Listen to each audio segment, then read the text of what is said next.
A graça e a paz do nosso Senhor e Salvador Jesus Cristo. Hoje é dia de imersão do conhecimento.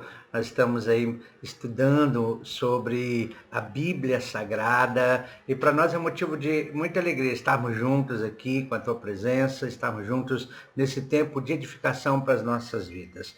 Hoje eu quero compartilhar sobre o cânon da Bíblia e a sua evolução histórica. É isso que nós queremos compartilhar aqui nesta hora, amém? O cânon ou a escritura canônica, ela é a coleção completa dos livros divinamente inspirados e constituídos na Bíblia, amém? Então, cânon é a palavra grega que significa literalmente vara reta ou vara reta de medir, assim como uma régua de carpinteiro que nós usamos aí para medir alguma coisa, amém? Então nós queremos aí compartilhar aí nesse tempo um estudo precioso sobre as Escrituras Sagradas, sobre o cânon nas Escrituras, amém? Quero, antes de a gente prosseguir aí o nosso estudo nesta hora, eu queria te convidar, amém? Se você ainda não é inscrito no canal, faça a sua inscrição e nos ajude a fazer o canal crescer. Também peço aí o seu like, amém? Esse seu like vai contribuir para o algoritmo aí do YouTube reconhecer a relevância do assunto que nós estamos compartilhando, amém? E aí distribui para mais pessoas e deixa seu clique, coloca aí, dá o seu clique aí no sininho, amém? Para ser informado sobre futuras postagens do canal. E o principal para mim é que você compartilhe esse ensino bíblico para alguém, amém? Seja um missionário propagando a mensagem, propagando aí esse ensino bíblico. Não vai te custar nada, é só um clique, tá bom? Então colabora aí em nome de Jesus e vamos partir para a nossa lição, para o nosso ensino nesta hora, em nome do Senhor Jesus Cristo. Para ficar mais fácil e os vídeos não fiquem muito longos, nós vamos ministrar essa série desse tema de hoje, mas nós vamos dividir em partes. Então, que você prossiga depois vendo as partes seguintes, tá bom? E até chegarmos ao final da lição. Então, eu tenho certeza que você vai ser edificado poderosamente. Antes de partirmos para o nosso estudo, vamos falar com Deus. Pai, em nome do Senhor Jesus Cristo, nós queremos te louvar, nós queremos te agradecer, Senhor, por mais um dia que o Senhor nos permite estar juntos, Senhor Deus, compartilhando de princípios poderosos, Senhor Deus, da tua palavra, Senhor. Abre os nossos corações para entendermos sobre a Bíblia Sagrada, sobre o modo com que, Senhor Deus, ela chegou até os dias de hoje, que o Senhor possa estar trazendo a revelação e nos edificando para a glória do teu nome, em nome de Jesus. Pronto aí? Se você gosta de anotar, lápis e papel na mão, amém? E vamos aí partir para a nossa lição nesta hora, em nome de Jesus. No Antigo Testamento, o termo vara de medir, o termo aparece no original em várias passagens. Por exemplo, aí, Ezequiel 45, o texto fala assim, ó, vi um muro que cercava completamente a área do templo. E o comprimento da vara, isso quer dizer o quê? Da cana de medir, na mão do homem era de 6 medidas longas, cada uma com meio metro. Ele mediu o muro que tinha 3 metros de espessura e 3 de altura. Queridos, é interessante a gente ver essa questão de parâmetros, tá? Porque parâmetros são importantes para a nossa vida. No sentido religioso, por exemplo, cânon não significa aquilo que mede para nós, mas aquilo que serve de norma, de regra para a nossa vida. Então, nesse sentido, com esse sentido, a palavra cânon, ela aparece no original em vários lugares do Novo Testamento, como exemplo, para que a gente possa colocar em prática regras, normas, princípios da palavra de Deus. Exemplo, Gálatas capítulo 6, versículo 16. Diz assim: paz e misericórdia e sejam sobre todos os que andam conforme essa regra, é cânon aqui, é vara de medir, e também sobre Israel. Em 2 Coríntios capítulo 10, 13, nós, porém, não nos gloriamos além do limite adequado, ou seja, sem medida, mas limitaremos nosso orgulho à esfera da ação que Deus nos constituiu, a qual alcança vocês inclusive. Bem, o texto fala sobre isso. Então, regra.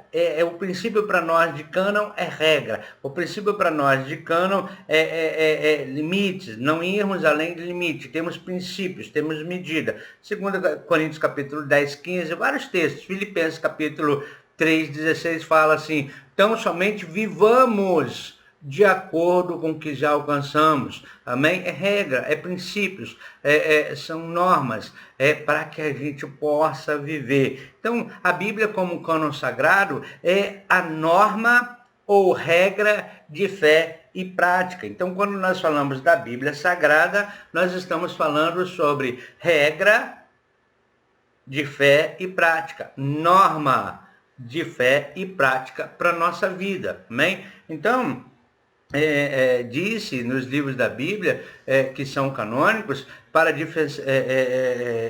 diz, né, nos livros da Bíblia que são canônicos, para quê? Para diferenciar os que não são canônicos, ou seja, os apócrifos. Os livros apócrifos são aqueles que não são inspirados, considerados inspirados pelo Espírito Santo de Deus. Então, para nós, não serve como regra de fé e prática. Nós vamos estudar isso um pouquinho mais adiante, amém? Então, o emprego do termo cânon foi primeiramente aplicado nos livros da Bíblia por Orígenes, em cerca de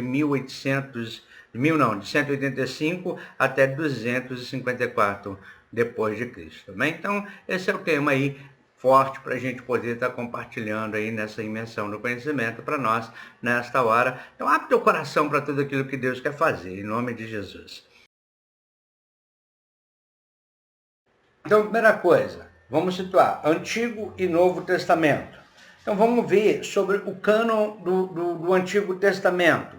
Na época patriarcal, a revelação divina ela era transmitida através da escrita e também oralmente. E a escrita já era conhecida na Palestina, amém? Séculos antes de Moisés. A arqueologia ela tem provado isso, inclusive tem encontrado inúmeros escritos, placas, sinetes e documentos antediluvianos. Então, o cânon do Antigo Testamento, como temos atualmente, ele fica completo no tempo de Esdras, ele ficou completo no tempo de Esdras, após o ano de 445 a.C.